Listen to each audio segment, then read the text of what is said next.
কিছু আওয়ামী লীগের অঙ্গ সংগঠন এবং আওয়ামী লীগের নেতা, সাথে নুরুল ইসলাম বাদশা নামে একজন বিএনপির কর্মী ছিলেন, এখন আপাতত কোনো কমিটিতে নাই। উনি সহ এই আওয়ামী লীগের যে আসামি, যাদেরকে আসামি করা হয়েছে, তারা বটতলা বসন, এখান থেকে বিএনপি অফিস থেকে 500 গজ উত্তর দিকে বটতলা মোড়ে খালেদা জিয়া, তারেক জিয়া, দেশনেত্রী খালেদা জিয়া, আমাদের আইডল তারেক জিয়া এবং আমাদের শ্রদ্ধাভাজন মুরব্বী বিএনপি সভাপতি মানিক সওদাগর এবং সাধারণ সম্পাদক জাহিদুল ইসলাম প্রিন্স এবং মিল্লাত ভাইকে নিয়ে অশালীন মন্তব্য করতেছে। তার কারণটা হইলো, আমার মতে ওই যে কমিটির যে বিভক্তি, মানে আমরা কমিটি পাইছি, ওনারা তো আওয়ামী লীগের দোষর ছিল, কমিটি পায় না। আশিকুর রহমান তুলন এটা প্রতিবাদ করছে, ভাই এরকম গালিগালাজ করেন কেন? তখন আশিকুর রহমান তুলনকে শারীরিকভাবে লাঞ্ছিত, অকথ্য ভাষায় গালিগালাজ, এবং তাকে যখন মারপিট করে তখনও ম্যাডাম খালেদা জিয়া তারেক জিয়াকে নিয়ে যে তোর খালেদা জিয়ার ডাক, তোর তারেক জিয়া মিল্লাতের ডাক, তোরে কে বাঁচায়, এরকম কথা বলেছে, প্রতিবাদ করেছে, তাকে হত্যার চেষ্টা করেছে। আমি ওই দিন জামালপুর রাত্রে থানায় যাওয়ার পরে তার আশিকুর রহমান তুলনকে আবার ওসি সাহেব পুলিশ পাঠায়, যার নাম্বার এজাহারা দেওয়া আছে, এই নাম্বারে ফোন করে আশিকুর রহমান তুলনকে থানায় নিয়ে গেছে। আমার একজন নেতাকে থানায় নিয়ে গেছেন, আমি ওসি সাহেবকে তুলনকে ফোন দিচ্ছি, তোরা কেন নিয়ে গেলে, অ্যারেস্ট করার জন্য না মামলা করানোর জন্য? তুলন বললো যে মামলা করানোর জন্য নিয়ে গেছে। তুলন আমাকে ওসি সাহেবের তার ফোনটা ওসি সাহেবকে দিল। ওসি সাহেব বললো যে পিপি সাহেব একটা মামলা পাঠায় দেন, রাত্রে আসামিকে ধরবো। তাই আমি বললাম তুলন কি বলে, তুলন মামলা করে। তুলনকে বললাম তাহলে একটা মামলা দে। তুলন আমাকে বললো ভাই থানায় তো কেউ মামলা লিখতে পারবে না, তাহলে কি করা যায়? তখন আমি বললাম তাহলে তুই অপেক্ষা কর, তোর মামলার ঘটনা বল, আমি হোয়াটসঅ্যাপে লিখে পাঠাই দিই, আসামির নাম ঠিকানা বল, তারপরে মামলা জমা দে। ওসি সাহেব তুলনকে বলে না, আমাদের এখানে লেখা হবে। এই কারণে আমি আর মামলা পাঠাইলাম না। রাত্রে এর আধা ঘন্টা পরে ওসি সাহেব আমাকে ফোন দিল হোয়াটসঅ্যাপে, তুলন তো মামলা এখনো দিচ্ছে না। তো আমি বললাম না দিলে তো দূরের কিছু নাই, ও যদি মামলা না করে। এরপরে আমি 1টা 12:30 1টার দিকে আমার এইগুলা মোবাইল কল লিস্ট আমি স্ক্রিনশট দিয়েছি, এই ভিডিও ভাইরাল হওয়ার।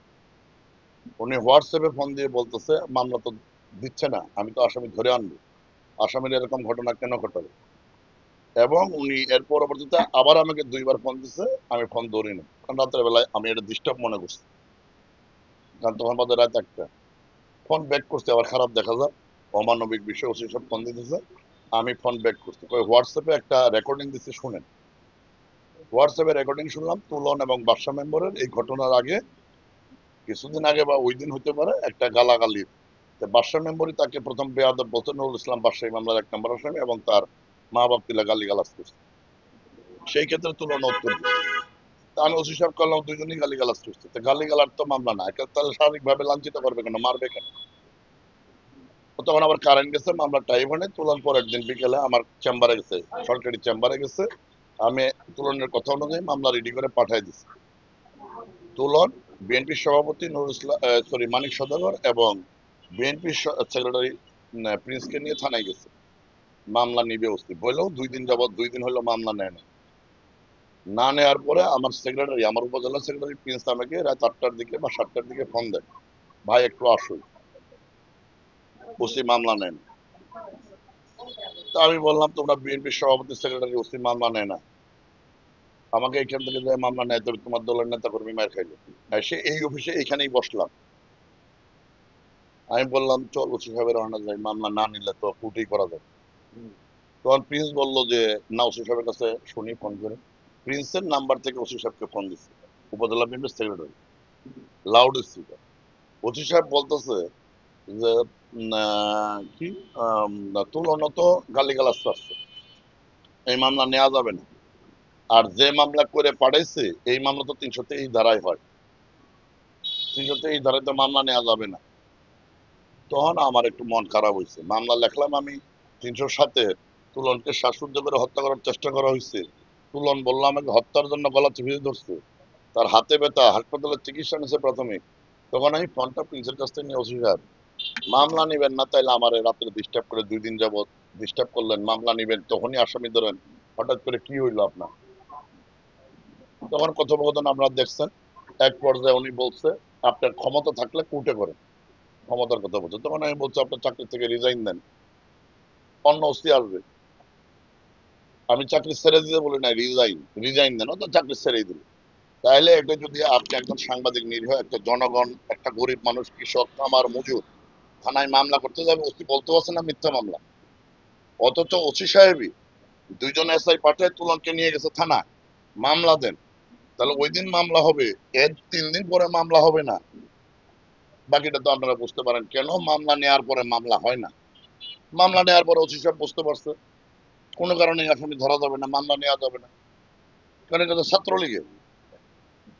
আমার জানা মতো তখন আমি বলছি আপনি তো আওয়ামী লীগের দূষর। আরেকটা কথা আপনাদের বলতে চাই, জামালপুর জেলার কোথাও কোনো চেয়ারম্যান দায়িত্বপ্রাপ্ত নাই আওয়ামী লীগের। বক্সিগঞ্জ উপজেলায় বাট্টাজোর ইউনিয়নের জুয়েল তালুকদার, উনি এখনো চেয়ারম্যানই করতেছে। আমি নিজেও গিয়ে আমার ভাগ্নিদের বাপের ডেথ সার্টিফিকেট নিয়েছি, উনি এখনো সই স্বাক্ষর করে যাচ্ছে। তাহলে ওসি সাহেব কি করেন? আরেকটা কথা বলতে চাই আপনাদের মাধ্যমে, আপনারা এগুলো লিখবেন। বর্তমান প্রধান উপদেষ্টা আপনাদের স্বাধীনতা দিয়েছেন, উপদেষ্টার বিরুদ্ধে আপনারা সমালোচনা করতে পারবেন যদি গঠনমূলক সমালোচনা হয়, উনি অনুমতি দিয়েছেন। বক্সিগঞ্জের এজাহারপ্রাপ্ত একাধিক আসামি বক্সিগঞ্জে বিচরণ করে, আমার কাছে চাইলে আমি মোবাইল নাম্বার দিতে পারবো, মোবাইলটা কি করেন আর বক্সিগঞ্জে বিচরণ